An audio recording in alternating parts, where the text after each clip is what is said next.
Assalamualaikum warahmatullahi wabarakatuh. Salam sejahtera untuk kita semua. Perkenalkan, nama saya Korhi Dayasa dengan NIM 190563201035. Kali ini saya akan menjelaskan mengenai tips dan trik dalam membuat bahan presentasi atau PPT yang menarik. Penasaran kan? Yuk simak videonya. Dalam membuat bahan presentasi atau yang lebih dikenal dengan PPT, seringkali didapati berbagai kesalahan-kesalahan. Seperti yang pertama, penggunaan teks yang terlalu banyak mengakibatkan audiens merasa bosan dengan presentasi. Yang kedua, pemilihan warna dan background yang salah mengakibatkan audiens merasa malas untuk melihat PPT. Dan yang ketiga, pemilihan font dan jenis huruf yang salah sehingga PPT tidak bisa dibaca oleh audiens.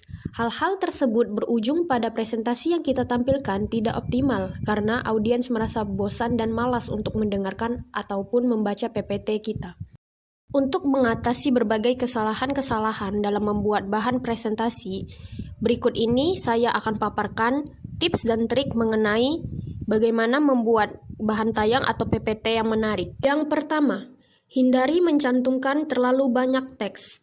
Teks yang terlalu banyak akan mengakibatkan audiens menjadi malas untuk mendengar dan memperhatikan presentasi yang kita lakukan. Selain itu, audiens akan kebingungan antara harus membaca slide presentasi ataupun mendengarkan penjelasan dari kita. Karena informasi yang ingin kita sampaikan sudah dicantumkan secara keseluruhan pada slide PPT. Untuk itu, batasilah jumlah teks yang akan dicantumkan pada slide presentasi. Agar lebih menarik, letakkan gambar pendukung yang akan membantu interpretasi dari audiens terhadap informasi yang kita sampaikan. Selain itu, dengan penambahan gambar pada slide presentasi akan membuat tampilan presentasi menjadi lebih menarik jika dibandingkan dengan hanya berisi teks saja. Yang kedua, satu topik bahasan untuk satu slide presentasi. Pada sebuah presentasi, pastinya ada banyak topik yang ingin dibicarakan dan disampaikan. Terlalu banyak meletakkan topik dalam satu slide presentasi akan berujung membuat audiens menjadi tidak fokus dan tidak mendapatkan informasi secara optimal. Sebagai contoh, dalam presentasi terdapat 6 topik yang ingin dibahas, maka 6 topik tersebut dibagi menjadi maksimal 2 topik per slide agar presentasi menjadi lebih maksimal. Yang ketiga, pemilihan warna dan background pada slide. Kombinasi warna yang terlalu banyak pada PPT akan berakibat pada audiens merasa pusing untuk melihat PPT kita. Untuk itu, usahakan dalam membuat PPT, gunakanlah warna-warna yang soft ataupun warna-warna gelap yang sekiranya cocok jika dipandang oleh mata. Penggunaan warna gelap pada slide PPT akan membuat mata menjadi lebih rileks dan dapat meningkatkan kontras antara teks dan background sehingga PPT bisa lebih mudah untuk dibaca. Selain itu, gunakanlah background yang polos, karena penggunaan background yang bermotif atau bergambar dapat mengurangi tingkat kemudahan audiens untuk membaca teks. Yang keempat, pemilihan font pada teks.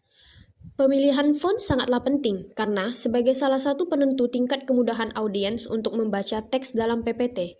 Menurut Association of Research Library menyarankan dalam presentasi, pilihlah size teks minimal 24. Selain itu, hindari penggunaan terlalu banyak jenis font dalam satu slide.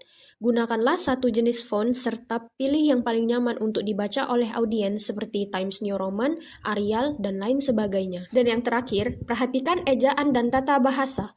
Ejaan dan tata bahasa dalam teks presentasi haruslah tepat. Atur ejaan dan tata bahasa dengan sesederhana dan sebaik mungkin agar lebih mudah dimengerti oleh audiens. Pada dasarnya, penayangan PPT akan dilakukan di depan banyak audiens, apalagi saat presentasi untuk memenuhi tugas mata kuliah. Oleh sebab itu, ejaan dan tata bahasa menjadi penting untuk diperhatikan agar tidak terjadi kesalahpahaman dan ketidakefisienan penyampaian informasi pada presentasi. Nah, itulah tadi penjelasan saya terkait tips dan trik dalam membuat bahan presentasi atau PPT yang menarik. Semoga video ini bermanfaat bagi kalian semua. Terima kasih bagi yang sudah menonton. Wassalamualaikum warahmatullahi wabarakatuh.